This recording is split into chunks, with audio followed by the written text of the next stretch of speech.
Áudio, o livro O Grande Conflito, uma saga milenar e seu final surpreendente. Capítulo 6. A Dupla. Desde o nono século, o povo da Boêmia tinha a Bíblia no próprio idioma e realizava os cultos de adoração em sua língua. Entretanto, Gregório VII tinha a intenção de escravizar o povo, e o papado promulgou um edito proibindo a adoração pública na língua boêmia.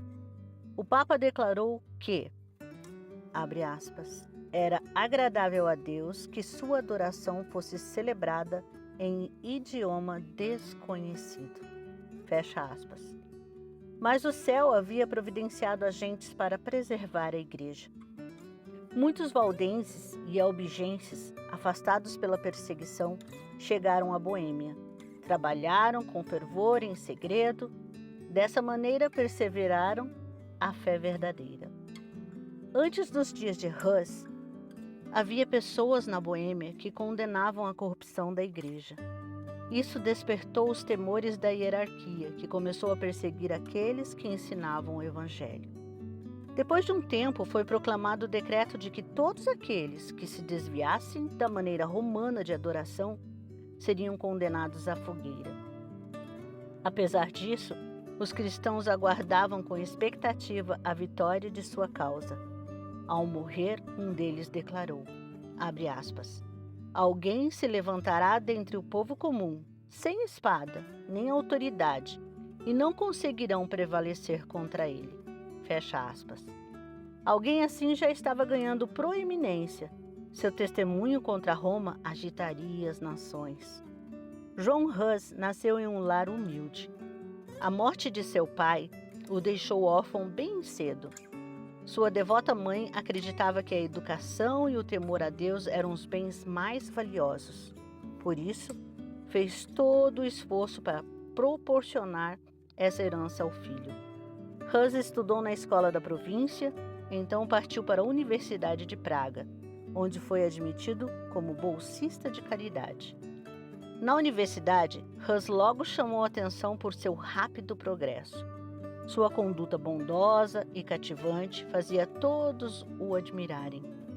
Era um seguidor sincero da Igreja Católica Romana, que buscava fervorosamente as bênçãos espirituais que ela alegava distribuir. Após concluir o curso universitário, entrou para o sacerdócio.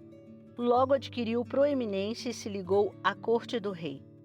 Lá foi nomeado professor e mais tarde reitor da universidade. O humilde bolsista se tornou o orgulho de seu país e seu nome foi honrado por toda a Europa. Jerônimo, que mais tarde se uniu a Hus, havia levado consigo da Inglaterra os escritos de Wycliffe. A rainha da Inglaterra, convertida aos ensinos de Wycliffe, era uma princesa boêmia. Por sua influência, as obras do reformador receberam ampla circulação em sua terra natal. Hus sentia-se inclinado a ter uma visão favorável das reformas de Wycliffe. Sem o saber, ele já começava a trilhar um caminho que o levaria para bem longe de Roma. 2 quadros impressionantes. Na mesma época, 2 estranhos da Inglaterra, homens eruditos, receberam a luz e foram espalhá-la em Praga. Logo foram silenciados. Mas, como não estavam dispostos a abrir mão de seus planos, recorreram a outras medidas. Como, além de pregadores, eram artistas, fizeram 2 quadros em um lugar no qual o público podia ver. Um representava a entrada de Cristo em Jerusalém, abre aspas, humilde e montado num jumento, fecha aspas, Mateus capítulo 21, versículo 5. Seguido por seus discípulos em roupas gastas de viagem e pés descalços. O outro quadro mostrava uma elegante procissão eclesiástica. O Papa em suas ricas vestes e tríplice coroa, cavalgando um cavalo magnificamente ornamentado, com trompetistas à sua frente, cardeais e oficiais seguindo em ordem esplendorosa. Multidões vinham olhar as figuras. Ninguém deixava de entender a moral da história. grande comoção se despertou em Praga, e os estrangeiros acharam necessário partir. Mas os quadros causaram profunda impressão em Hus e o conduziram ao estudo mais aprofundado da Bíblia e dos escritos de Wycliffe.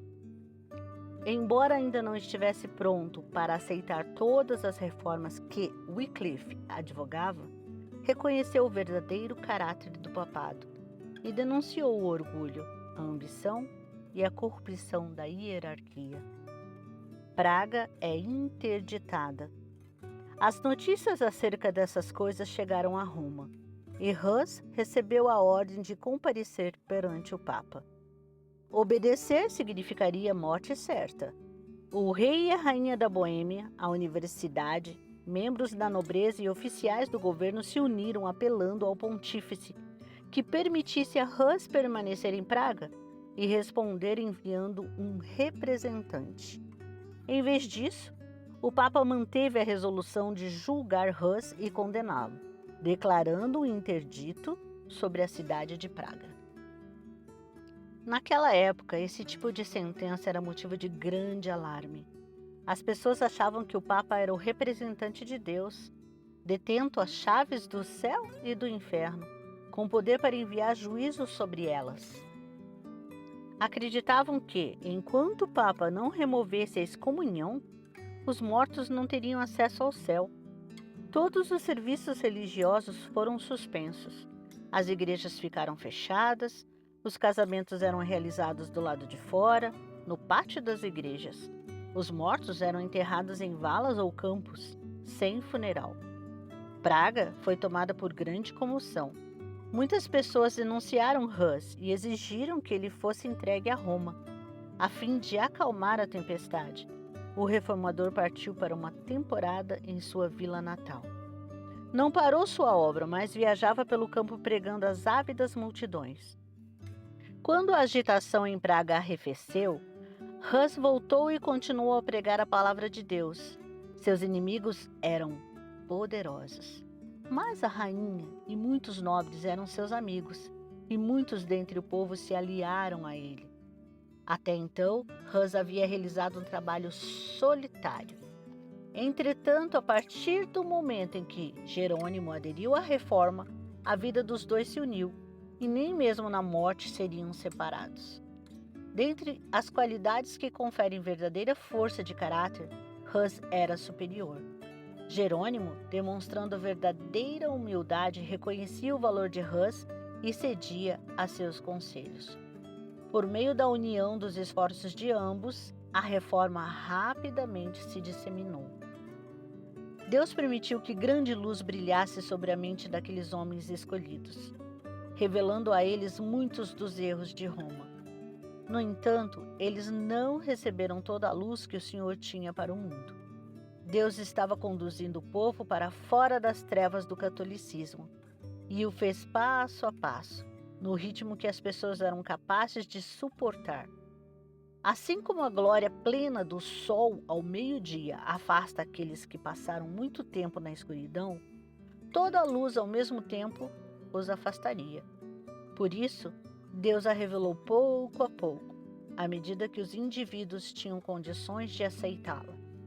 A divisão dentro da igreja continuou. 3 papas competiam por supremacia.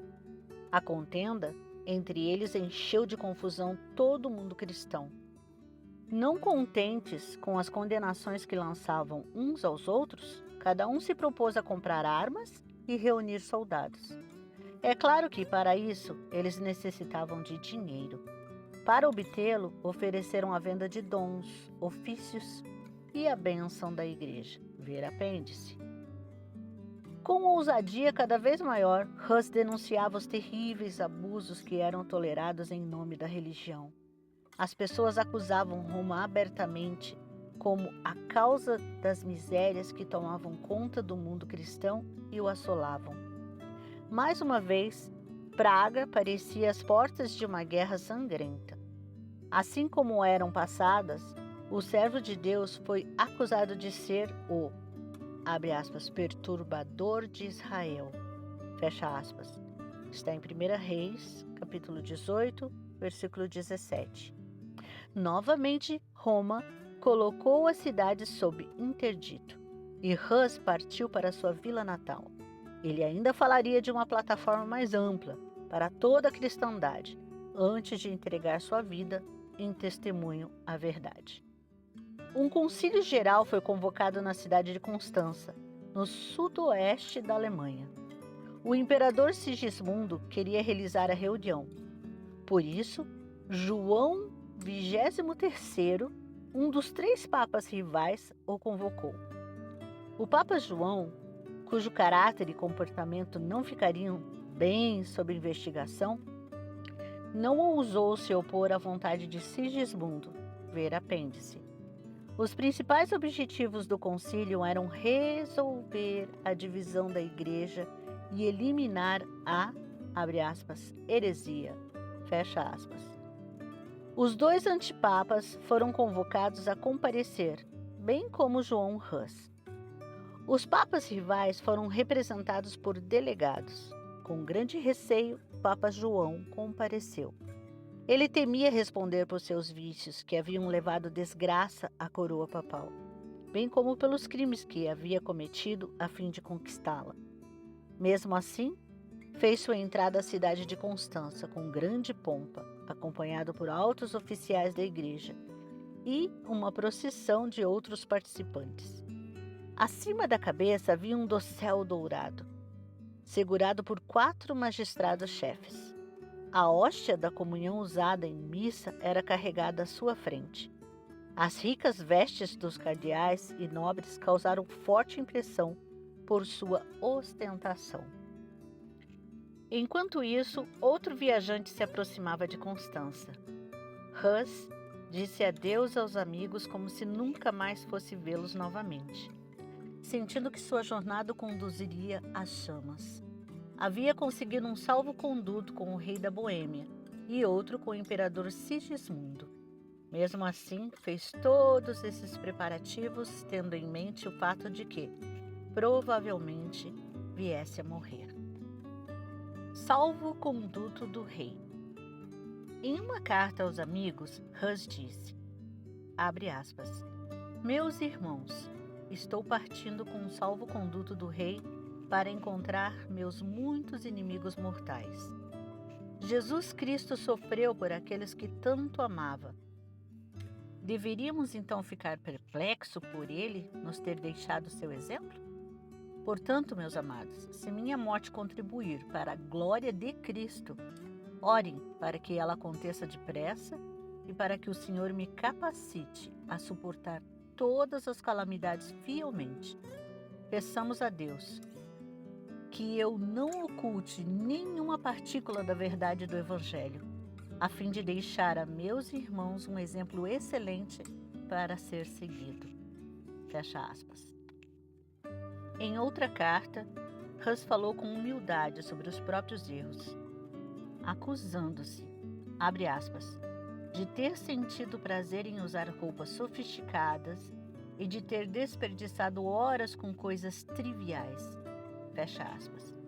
Então acrescentou, abre aspas, que a glória de Deus e a salvação das almas ocupe sua mente, não a posse de riquezas e propriedades. Tome cuidado para não adornar a casa mais do que a alma. E, acima de tudo, preste atenção às coisas espirituais. Seja piedoso e humilde com os pobres. Não gaste seus recursos com festas. Fecha aspas. Em Constança, Hus recebeu plena liberdade. Além do salvo-conduto do imperador, também obteve garantia pessoal de proteção da parte do Papa. Contudo, devido às suas repetidas declarações, dentro de pouco tempo, o reformador foi preso, por ordem tanto do Papa como dos cardeais, e lançado em um calabouço terrível. Posteriormente, foi levado para um castelo forte do outro lado do Reno para ser mantido prisioneiro. Pouco depois, o próprio Papa foi mandado para a mesma prisão. Foi condenado por provas de sua culpa nos mais baixos crimes, além de assassinato, simonia e adultério. Abre aspas. pecados tão terríveis que não é apropriado exprimi-los em palavras. Fecha aspas. Foi, por fim, destituído da coroa.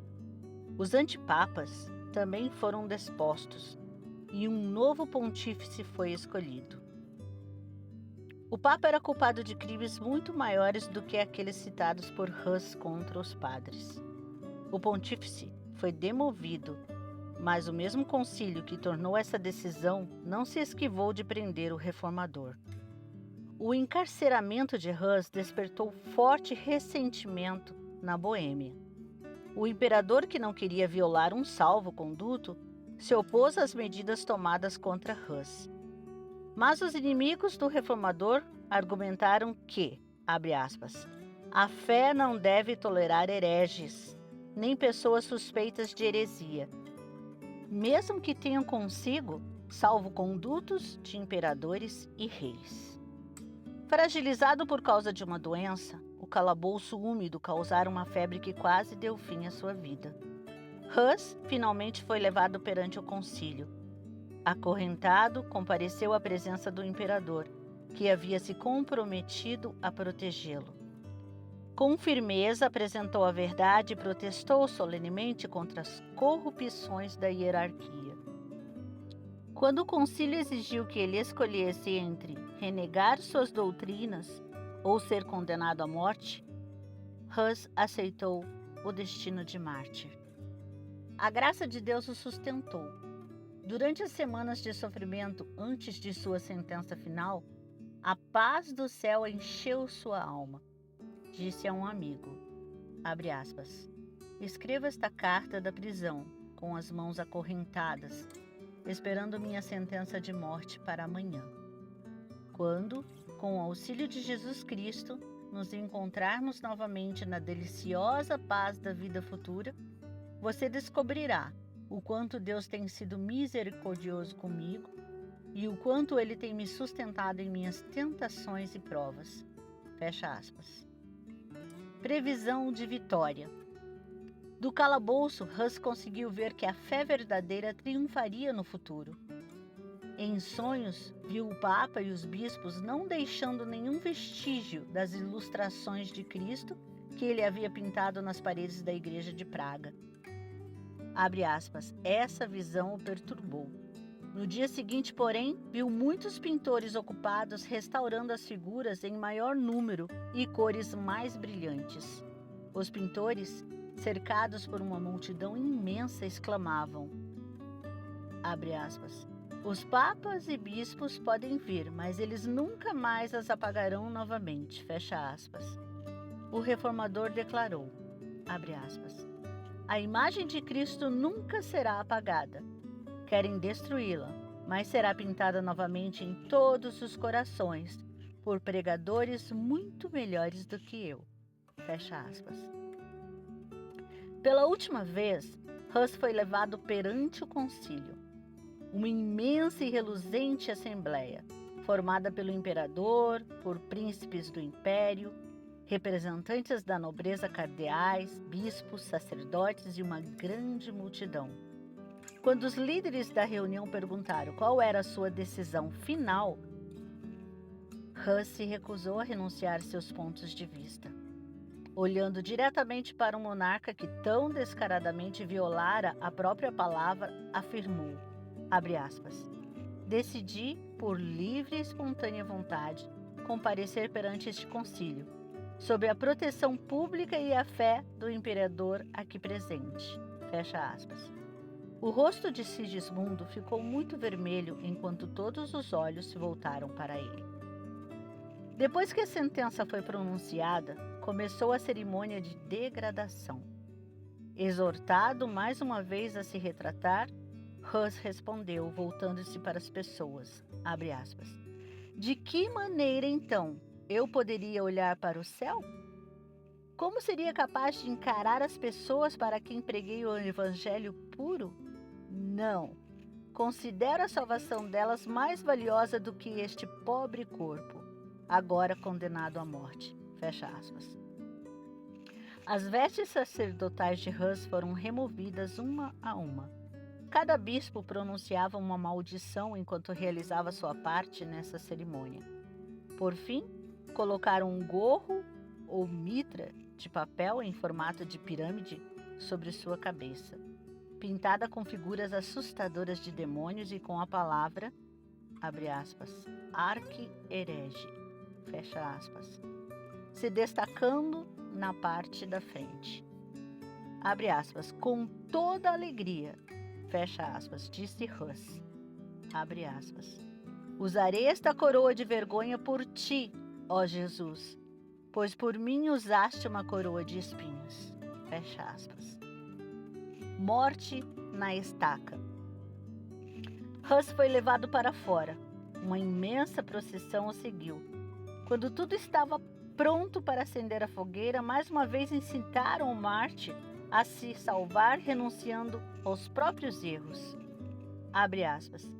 A quais erros devo renunciar? Fecha aspas. Questionou Hus. Abre aspas. Sei que não sou culpado de nenhum. Deus é testemunha de que tudo aquilo que escrevi e preguei teve o propósito de resgatar pessoas do pecado e da destruição. Logo, com a maior alegria, confirmo com meu sangue a verdade do que escrevi e preguei. Fecha aspas. Quando as chamas começaram a arder ao seu redor, ele começou a cantar. Abre aspas. Jesus, filho de Davi, tem compaixão de mim. Fecha aspas. E continuou a cantar até sua voz ser silenciada para sempre. Um católico zeloso descreveu da seguinte maneira o martírio de Hus e o de Jerônimo, que ocorreu pouco tempo depois. Abre aspas. Eles se prepararam para o fogo como quem se arruma para uma festa de casamento. Não deram nenhum grito de dor. Quando as chamas subiram, começaram a cantar hinos e a intensidade do fogo não era capaz de deter seu louvor. Fecha aspas. Quando o corpo de Hus foi consumido, suas cinzas foram reunidas e jogadas no Reno. A partir de lá, foram carregadas até o oceano, como uma semente espalhada por todos os países do mundo. Em terras desconhecidas na época, daria muito fruto em forma de testemunhas da verdade. A voz no concílio de Constança ecoaria ao longo das eras vindouras. Seu exemplo incentivaria muitos outros a permanecer firmes diante da tortura e da morte. Sua execução mostrou ao mundo a crueldade traiçoeira de Roma. Os inimigos da verdade estavam ajudando a causa que tentavam destruir. Mesmo assim, o sangue de mais uma testemunha ainda testificaria da verdade. Jerônimo havia incentivado Hus a ser corajoso e firme, dizendo que se ele corresse perigo, iria o mais rápido possível em seu auxílio. Quando ficou sabendo que o reformador estava preso, o fiel discípulo se preparou para cumprir sua promessa. Sem salvo-conduto, partiu para Constança. Ao chegar, percebeu que apenas havia se exposto ao perigo, sem a possibilidade de fazer nada por Hus. Fugiu, mas foi preso e levado de volta em correntes. Da primeira vez que compareceu perante o concílio, suas tentativas de réplica eram interrompidas por gritos. Abre aspas. Levem-no para as chamas. Fecha aspas. Foi jogado em um calabouço e mantido a pão e água. A crueldade de seu encarceramento o fez adoecer e colocou sua vida em risco. Seus inimigos, temendo que ele viesse a óbito, passaram a tratá-lo com menos severidade, embora o tenham deixado preso por 1 ano. Cedendo à pressão. A violação do salvo-conduto de Hus criou uma tempestade de raiva. Então o concílio decidiu que, em vez de queimar Jerônimo, o forçaria a se retratar. Ele recebeu a escolha de renegar suas crenças ou morrer na estaca. Fragilizado pela doença, pelas dificuldades da prisão e pela tortura da ansiedade e do suspense, separado dos amigos e arrasado pela morte de Hus, Jerônimo cedeu. Comprometeu-se a aderir à fé católica e concordou com o voto do concílio de condenar Wycliffe e Hus. com exceção das, abre aspas, sagradas verdades, fecha aspas, que haviam ensinado. Sozinho em sua cela, Jerônimo percebeu com clareza o que havia feito. Ele se lembrou da coragem e fidelidade de Hus. Ponderou sobre a negação da fé que fizera. Pensou no mestre que havia suportado a cruz em seu lugar. Antes de se retratar, mesmo em meio aos sofrimentos, encontrava conforto na certeza do favor de Deus. Naquele momento, remorso e dúvida torturavam sua alma. Ele sabia que precisaria fazer muitas outras retratações antes de estar em paz com Roma. O caminho que havia iniciado só poderia terminar em completa apostasia. Ânimo renovado. Logo Jerônimo foi levado novamente perante o concílio. Sua submissão não tinha deixado os juízes satisfeitos. Somente se abrisse mão completamente da verdade, ele conseguiria preservar a própria vida. Entretanto, Jerônimo decidiu proclamar sua fé e seguir seu irmão Marte até as chamas. Ele renunciou à retratação anterior e, por estar prestes a morrer, reivindicou solenemente o direito de fazer sua defesa. Os oficiais da igreja insistiram para que ele simplesmente confirmasse ou negasse as acusações feitas contra ele. Jerônimo protestou mais uma vez contra tamanha injustiça. Abre aspas. Vocês me mantiveram cativo por 340 dias, em uma horrenda prisão. Fecha aspas. Disse. Abre aspas. Então me trazem em sua presença, ouvem meus inimigos mortais e se recusam a me escutar.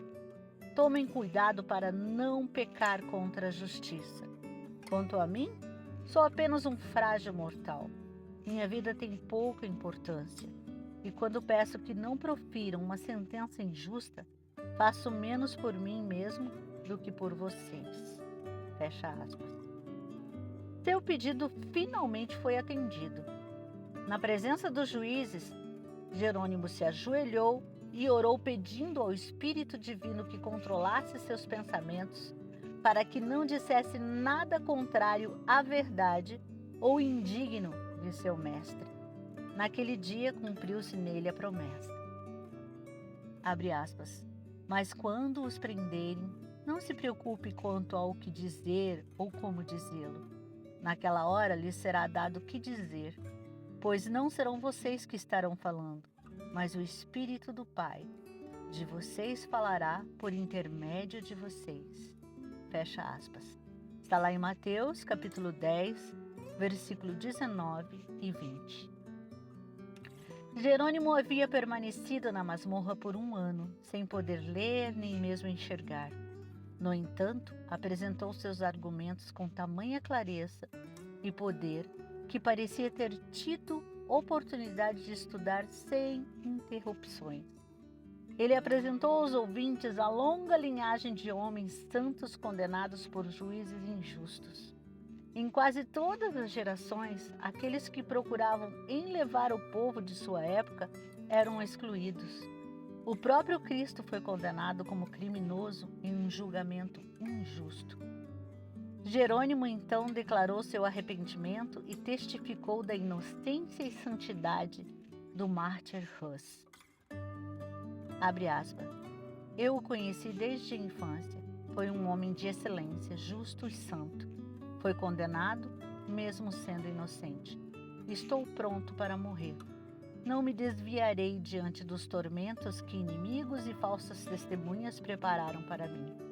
Um dia, eles prestarão contas de seus enganos diante do grande Deus, a quem ninguém é capaz de enganar. Fecha aspas.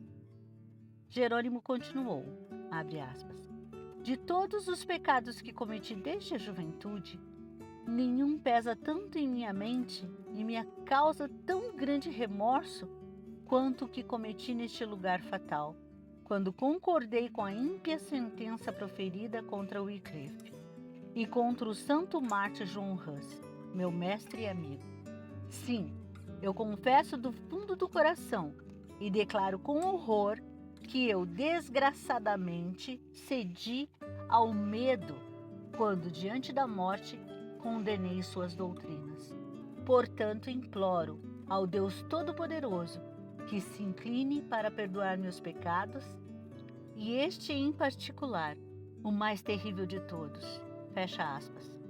Apontando para seus juízes, disse com firmeza, abre aspas, vocês condenaram Wycliffe e John Huss.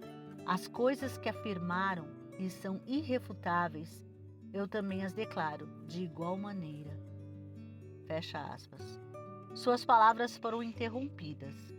Os oficiais da igreja, trêmulos de raiva, clamaram, abre aspas, que necessidade há de mais provas? Estamos vendo diante de nós o mais obstinado dos hereges. Fecha aspas. Impassível diante de tamanha comoção, Jerônimo exclamou, abre aspas, vocês imaginam que tenho medo de morrer? Vocês me mantiveram em um calabouço horrendo por um ano inteiro, uma sentença pior que a própria morte. Só posso expressar minha perplexidade diante de um tratamento tão desumano dispensado a um cristão. Fecha aspas. Prisão e morte. Mais uma vez, caiu uma tempestade de ira e Jerônimo foi enviado o mais rápido possível de volta à prisão. Apesar disso, suas palavras causaram profunda impressão em alguns, que sentiram o desejo de salvar a vida dele. Essas autoridades o visitaram e insistiram para que se sujeitasse ao concílio. Apresentaram como recompensa as melhores perspectivas. Abre aspas. Provem-me, usando as Sagradas Escrituras, que estou errado e renunciarei aos ensinos. Fecha aspas. Abre aspas. As Sagradas Escrituras, fecha aspas, exclamou um dos seus tentadores. Abre aspas. Tudo precisa ser julgado por elas? Quem é capaz de entendê-las sem interpretação da igreja? Fecha aspas.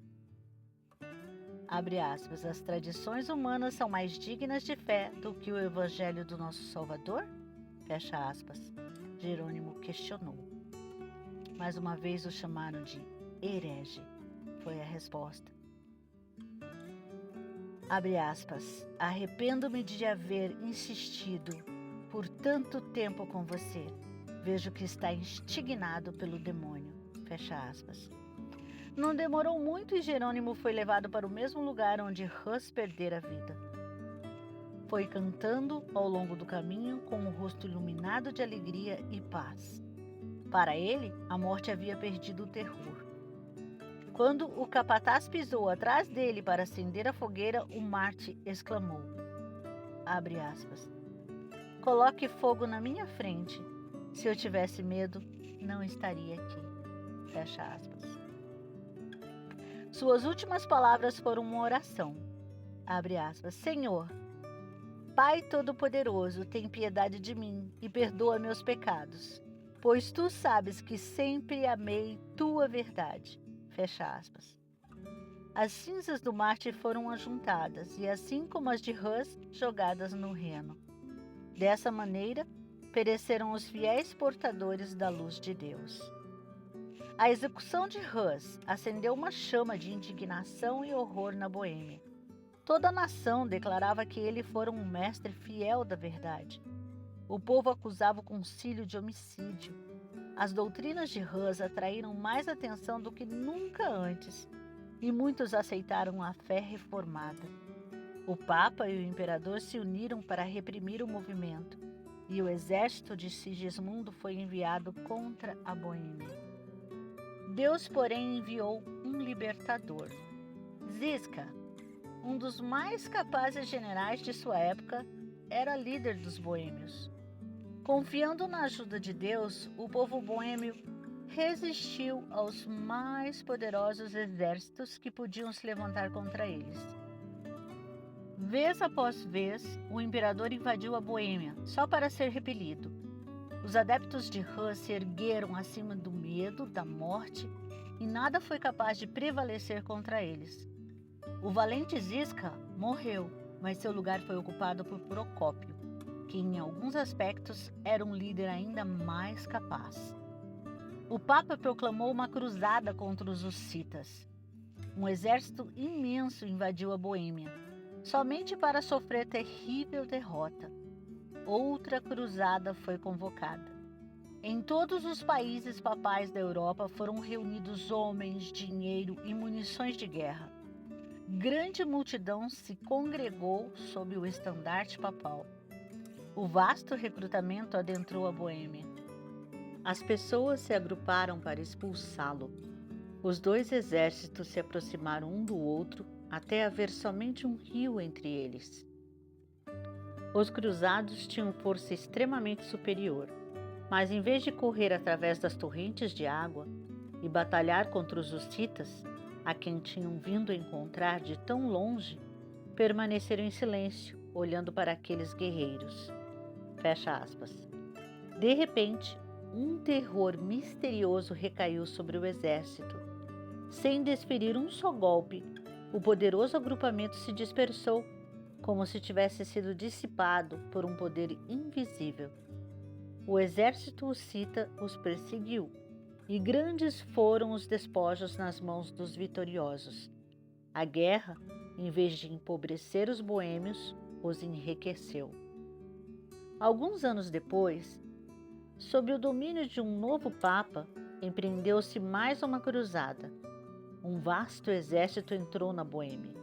As forças hussitas recuaram diante dele, afastando os invasores para o interior do país, levando-os a pensar que já haviam conquistado a vitória.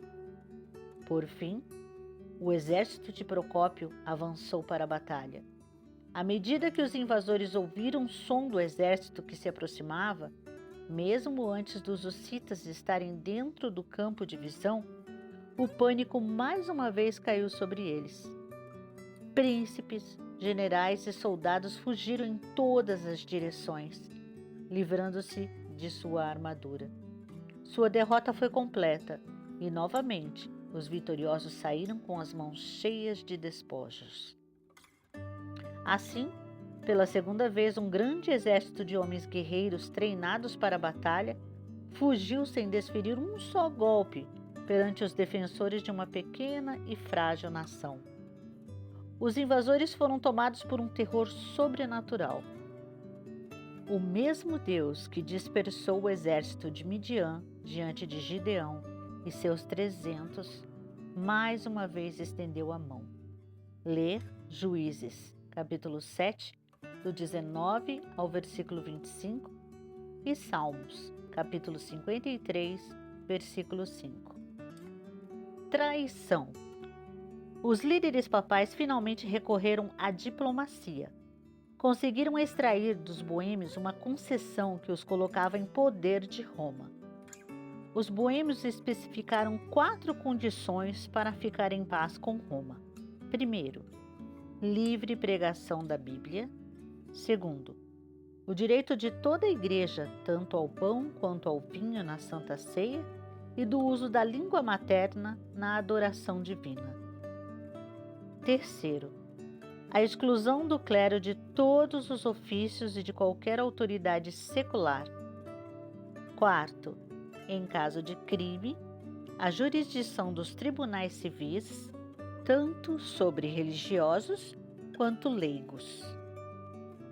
As autoridades papais concordaram em aceitar as 4 condições, mas disseram, abre aspas, que o direito de interpretá-las deveriam pertencer ao concílio, em outras palavras, ao Papa e ao Imperador, fecha aspas. Por isso, assinaram um tratado e Roma obteve, por meio de engano e fraude, aquilo que não havia conseguido conquistar em conflito. Ao atribuir a si o direito de interpretar as condições dos hussitas, assim como detinha o poder de interpretação da Bíblia, poderia distorcer o significado para se adequar a seus propósitos. Muitos cidadãos da Boêmia não podiam consentir com o tratado, reconhecendo que traía sua liberdade. Surgiram discordâncias que os levaram a contendas. O nobre Procópio sucumbiu e a liberdade dos boêmios pereceu. Mais uma vez, exércitos estrangeiros invadiram a Boêmia, e aqueles que permaneceram fiéis ao Evangelho enfrentaram sangrenta perseguição. Sua firmeza, porém, permaneceu inabalável. Forçados a encontrar refúgio nas cavernas, continuavam a se reunir para ler a palavra de Deus e adorá-lo. Por meio de mensageiros enviados em segredo para diferentes países, descobriram que, abre aspas, em meio às montanhas dos Alpes, havia uma antiga igreja fundamentada sobre as bases das Escrituras, que protestava contra as corrupções idólatras de Roma. Fecha aspas. Com grande alegria, começaram a se corresponder com os cristãos valdenses. Fiéis ao Evangelho, os boêmios perseveraram durante a noite de sua perseguição. Na hora mais escura, continuavam a olhar para o horizonte como aqueles que esperam pela manhã.